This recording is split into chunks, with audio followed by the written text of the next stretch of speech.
हे परीक्षित, जीवन में प्रसाद का कभी भी अपमान मत करना। प्रसाद का अपमान कभी भी नहीं होना चाहिए। और हमने आपको बताया ना, प्रसाद जब पुष्प की माला भगवान नारायण से मिली थी, वो इंद्र को पहना दी। पर इंद्र अपनी अहमता में इतना चूर चूर रहता था कि इंद्र ने वही माला अपने हाथी को पहना दी। और योग से दुर्वासा जी महाराज के सामने ही वो माला हाथी की पांव के नीचे कुचल दी गई। दुर्वासा जी को क्रोध आ गया, रे इंद्र, तू बड़ा अपने पद के मद में रहता, जा तू श्रीहीन हो जा। और बस इंद्र श्रीहीन हो गया और दैत्यों ने आक्रमण कर दिया। सारे देवता लोग भगवान नारायण के पास गए और भगवान नारायण को कहा, प्रभु हमारा एक निवेदन है। कहा, क्या? प्रभु जब चाहे ये दैत्य हम पर आक्रमण करते, हमें कोई ऐसी दवा पिला दीजिए ना जिसके कारण से हमारा कल्याण हो जाए। तो कहा, एक काम करिए, आप समुद्र मंथन करिए।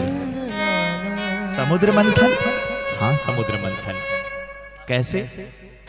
तुम क्षीर सागर के भीतर मंदराचल पर्वत की मथानी बनाना और वासुकी नाग की नेति बनाना और तुम फिर मंथन करो।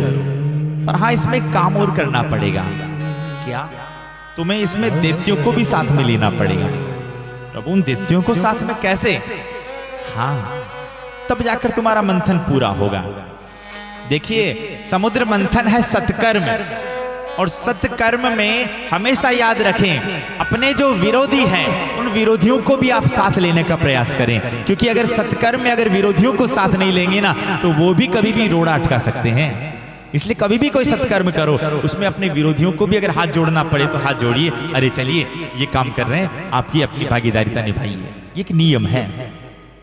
तो आज यहां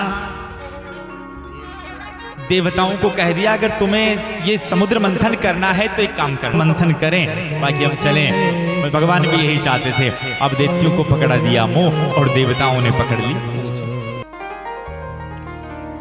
समुद्र मंथन के लिए देवताओं ने पकड़ी पूंछ और दैत्यों ने पकड़ा मोह। समुद्र मंथन हुआ, ब्राह्मण देवता आगे आ गए और ब्राह्मण देवताओं ने आगे आकर कहा, जो सबसे पहले निकलेगा वो हमारा रहेगा। और सबसे पहले निकल गया विष, जहर। अब ब्राह्मणों ने अपने कदम पीछे खींच दिए। अरे ये तो समुद्र की काई है, हमारे काम की नहीं है।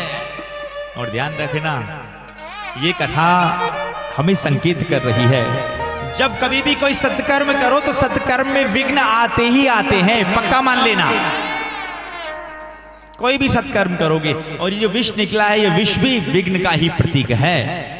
अब जब विष निकला ना, तो सबने भगवान भोले को पुकारा और भगवान भोले आए और विष का पान करने लगे। सबसे पहले उस विष को अपने भीतर उतारने लगे। भोले बाबा ने विचार किया कि हे भगवान, अगर मैं विष को भीतर उतारूंगा, हृदय में तो राम है और राम को तो भोग लगाया जाता, विष नहीं दिया जाता, क्या करूं? फिर उस विष को भगवान भोले मुख में रोकना चाहिए। फिर भगवान भोले ने विचार किया, मुख में तो राम नाम है, आने वाले भविष्य में लोग ये कहेंगे कि राम नाम में इतनी भी ताकत नहीं जिस विष को पचा सके। फिर भगवान भोले ने विचार किया और उस विष को अपने कंठ में रोक लिया और विष ने अपना प्रभाव दिखाया। सजनों, भगवान भोले का गला नीला पड़ा और उसी दिन मेरे भगवान नीलकंठ कहलाए। बोले नीलकंठ महादेव की। भगवान नीलकंठ बने हैं। फिर विष के बाद फिर मंथन हुआ, कामधेनु गाय निकली। ब्राह्मण देवताओं ने कहा कि नहीं, अब हम रखेंगे। ब्राह्मणों ने को कहा, नहीं, तुम्हारा नंबर खत्म। अब ऋषियों को दी गई, और जो ऋषियों को दी गई, अब के दैत्यों ने कह दिया कि अब के जो निकलेगा वो हमारा रहेगा। और इस बार मंथन में निकला घोड़ा, और कौन सा? उच्छश्रवा घोड़ा। राजा बलि ने रखा, प्रसन्न हो गए। फिर मंथन हुआ, देवताओं ने कहा अब तो निकलेगा जो हमारा रहेगा, हाँ अब के तुम्हारा। और इस बार मंथन में निकला ऐरावत हाथी। वो राजा इंद्र ने रखा, बलि ने कहा राम राम, हे भगवान, थोड़ा अगर रुक जाते तो घोड़ा नहीं हाथी मिल जाता। और उच्छश्रवा कहते कीर्ति को सजनों, और जो व्यक्ति कीर्ति में फंस जाएगा फिर उसे अमृत मिलने वाला नहीं है।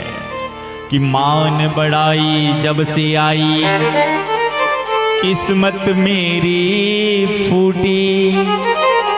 स्वामी स्वामी बजने लागे और लगन राम से टूटी। तो एरावत हाथी रखा आज राजा इंद्र ने, और फिर वापस मंथन हुआ और मंथन में हमारे साक्षात मां लक्ष्मी का प्राकट्य हुआ है और लक्ष्मी मैया की कामना सब करने लगे सज्जनों। अब लक्ष्मी मैया की नहीं प्राप्त हो जो बिल्कुल शांत हो, और मेरे भगवान नारायण बिल्कुल शांत है कि शांतकारं भुजगशयनं पद्मनाभं सुरेशं विश्वाधारं गगनसदृशं मेघवर्णं शुभांगं लक्ष्मीकान्तं कमलनयनं योगिभिर्ध्यानगम्यं वन्दे विष्णुं भवभयहरं सर्वलोकैकनाथं।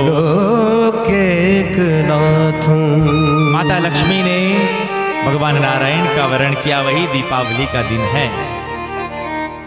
बोलिए लक्ष्मी नारायण भगवान की। और भगवान लक्ष्मी और भगवान नारायण का विवाह हुआ सज्जनों।